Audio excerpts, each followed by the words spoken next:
ada dua kegiatan. Yang pertama kegiatan belanja masker. Apa ini? Tempat di depan dan masyarakat mendengar di Polresta Bulorang.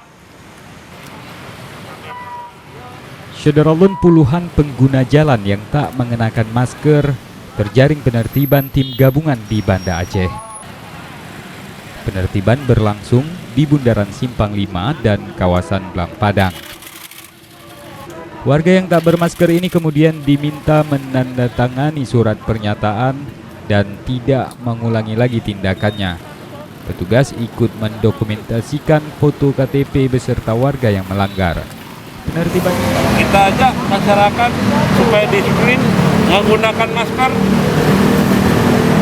untuk jaga jarak, menghindari kerumunan, dan tetap selalu melaksanakan cuci tangan. Itu protokol kesehatannya yang harus ditegakkan benar. Penertiban ini Syederalun diharapkan mendapat tanggapan warga dengan kembali menjaga kebersihan diri serta lingkungan dan memperhatikan kembali protokol kesehatan dalam menghadapi wabah COVID-19.